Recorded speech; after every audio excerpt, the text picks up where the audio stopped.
settle those bills. So the pace is not quick, and that delays handing over. And even when I said we have no stalled projects, if you look at what I've listed, a lot of them are what had remained under NMS that is now being brought back to us, and then before my time. Yeah, but within our time, all projects have been funded. Further to that, Senator Chair, there are no projects that we have said should not be completed from previous administrations. It will be a great disservice to Nairobians if the second governor abandons all the projects initiated by the first governor, and then the third governor, now you know we've had a few in Nairobi, that I say I didn't like the previous one and I leave his projects. Chair, we started with Governor Kidero's projects that were not concluded. The one which is really for me a painful one is the rehabilitation center in Ruai. Yeah, we have a huge rehabilitation center that has taken so much time. It was started by the first administration. The second administration completely left it, did not, and so we have revived it. So that's what I'm saying, we're reviving a lot of these projects. Because when you find 100 million already sunk into it, and the land is there, that 100 million is taxpayers' money, you know. The Joseph Kang'ethe social hall that my senator speaks about is also one such case. That was started in 2014. The next administration did nothing about it. You know, we're the ones who've recontracted it, and it is ongoing. So Chair, I think to answer Senator Catherine Muma, maybe an updated matrix, the one we're doing in 21 days, will be useful for us. Because not only will I bring the project and our plan, I will also appeal to the Senate, pursuant to Section 6 of Urban Areas and Cities Act, for a special consideration of a conditional grant to the capital city, putting us just on the same formula. And I've grappled with this even from the time I was here. Having us on the same form, and I don't want to belittle any other county, but there are certain things that a capital city must have addressed as a matter of national, interest and national priority. I keep giving the example, if Engineer Tirop's sector does not get allocation and he cannot pay the lights, it's a national security crisis, for instance, for the power. And that is why, we have negotiated and have now written to the Ministry of Energy that for Nairobi City, if you look at your power bill, all of you pay power in Nairobi, I'm sure. I don't know, Senator Perez Pesi Tobiko, whether you stay in Nairobi now. But in your power bill, you will find an amount called REP. That REP is rural electrification. And you pay your bill in Nairobi, a huge amount, almost 3.4%, is going to rural electrification. But you need street lights outside your house. And so I've told EPRA and the Minister for Energy that for Nairobi, the REP amount, because the Nairobi power bill is 8 billion every month. Or rather, Nairobians pay 8 billion to Kenya Power. If we had 3% of that 8 billion, ring-fenced towards public lighting, the city will be lit, because that is more than 300 million every month, just for the lights, for the cables, etc. So those are the progressive discussions that we need to have, and I think this committee actually is best placed to move us. We've seen devolution for 13 years. We've seen what has been attempted in the capital, including retransfer, but we can now be able to do a report and say, look, this is how, because Section 6 of Urban Areas and Cities Act has never been implemented. And it provides for a special arrangement between the capital as the hub, a regional hub. Yesterday I was at the airport receiving the Prime Minister of Malaysia. I know there's no other governor who would go do that because he's coming to the capital. We're doing an MOU with his capital. We've done one with LA. There's certain things that Nairobi needs that formula of distribution, or rather of equitable share, cannot address for the capital. And that is our biggest challenge. So I'll bring those projects and we say, okay, this is my budget. I will lay it all out. This is what we need. How can you help us finance those needs, Chair? Thank you. Chair, there's a question that Senator Onyonka asked.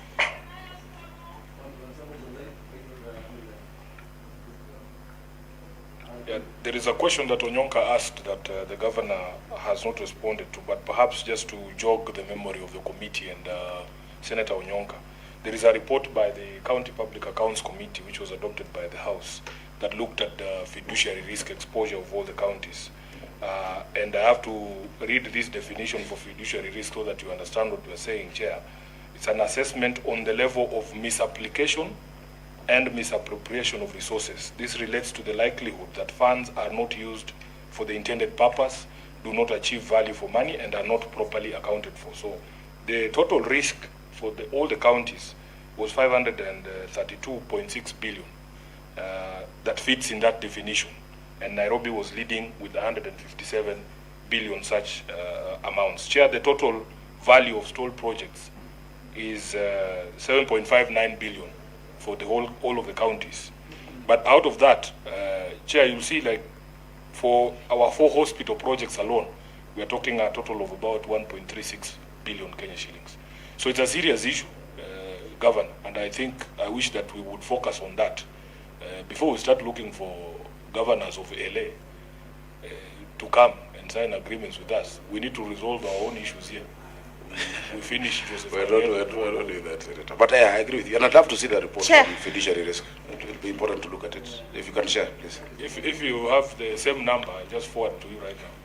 The number is this. I think you need to have conversation on that, the two of you, and maybe you can even advise the committee to help you on that.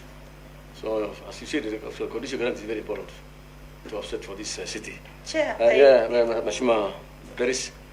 Chair, I wanted to make a follow-up on the, on the point that the governor was trying to say that Nairobi should be looked at a bit differently from the other counties. And a lot of what you say, Governor, and I've been listening to you very keenly, not in this sitting, but in several other sittings, makes sense. You know, I remember one time when you said the Nairobi is a service, oriented county, which is true, to a very large extent. But also when you say Nairobi contributes so much, let's say like if the example you have used of power, it does. And that rural electrification bit of contributions that Nairobians do, remember, to define Nairobi is very, very difficult.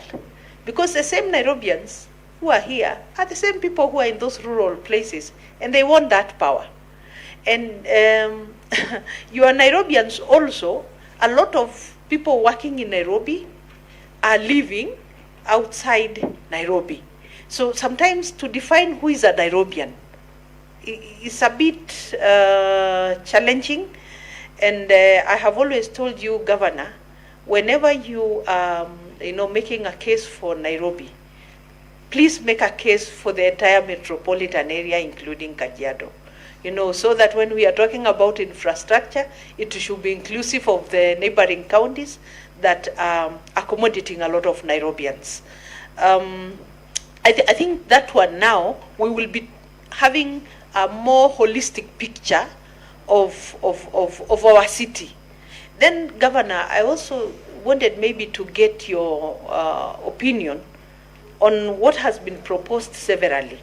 To have Nairobi not as a county, but an administrative unit that is standalone, different from the other counties. What is your take? Because that discussion has been there.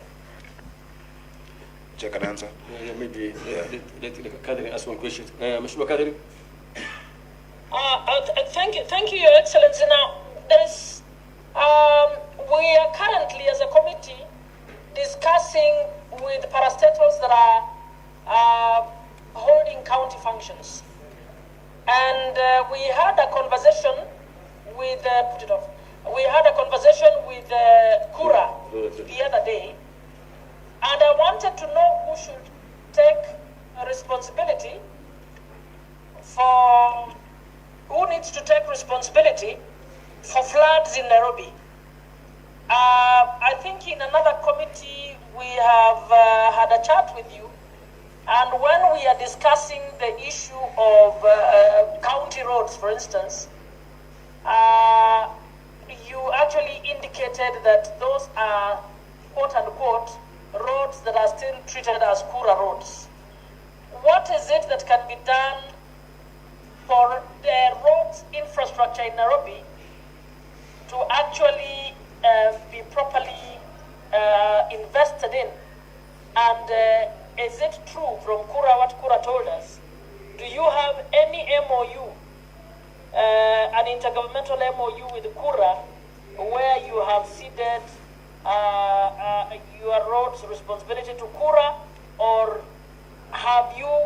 the COG discussed ways in which these parastatals holding county functions can particularly ensure that the funds to you, because you are a city county or a county city, whatever it is, and I think during floods, you will agree with me that it is Sakaja's name that is usually cast, and nobody remembers that it is Kura who's supposed to be doing those roads. How have you shared that particular infrastructure? How are you resourcing it? What kind of conversation are you having with Kura? Okay. Mheshimiwa Governor, proceed. You can answer those questions. Thank you.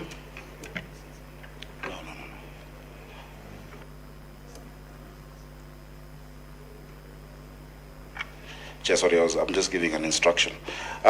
Chair, thank you for those questions and those comments and thoughts. Allow me to start with Senator Peris Tobiko.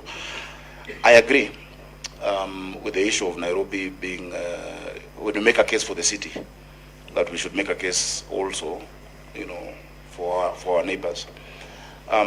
Chair, if you look at our population, Nairobi has 7 million people during the day, and at night it comes down to around 5.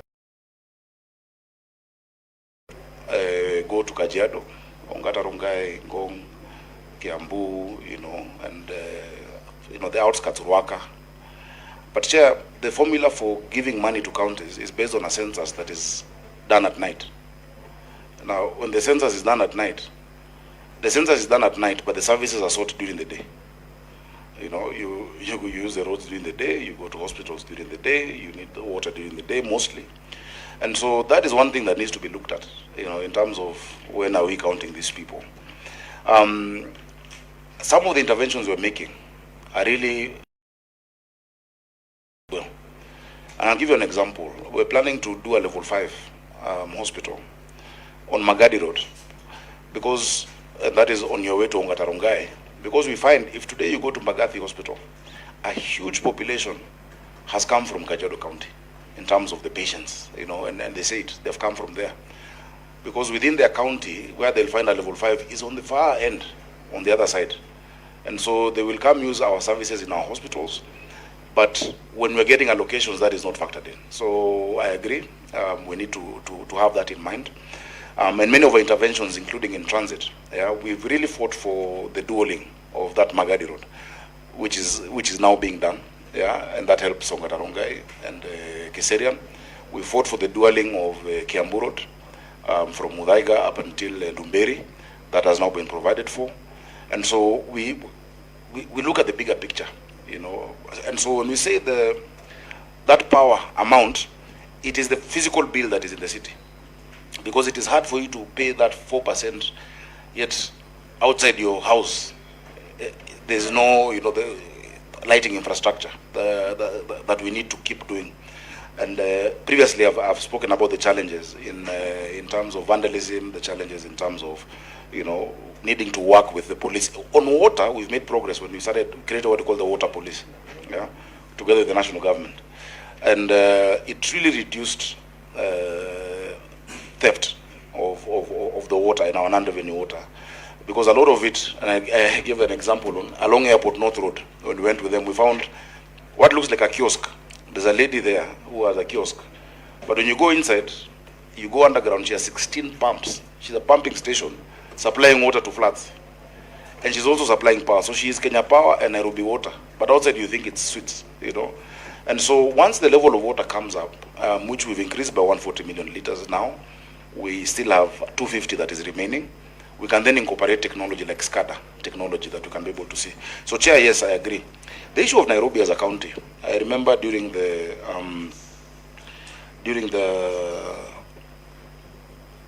constitution making, or rather BBI, the BBI process, when there was those suggestions, I went and made a case together with my MPs that time when I was in the Senate, that world over, when the most thriving center, whether it is economical, has really grown, and you want to set an administrative capital, you move away from the city. You move from Dar es Salaam to Dodoma. You move from Lagos to Abuja, Federal Capital Territory. You move from, is it Sydney or Melbourne to Canberra. You create a district of Columbia, like in Washington, D.C. You don't convert that which is already thriving, that actually has more than 10% of the population. If we say devolution is the biggest gift of our constitution, why would you deny 10% of the population that? Those who are in Nairobi. That lady in Mutwini, that lady in Kayole also needs to have a governor. She can talk to an MCA.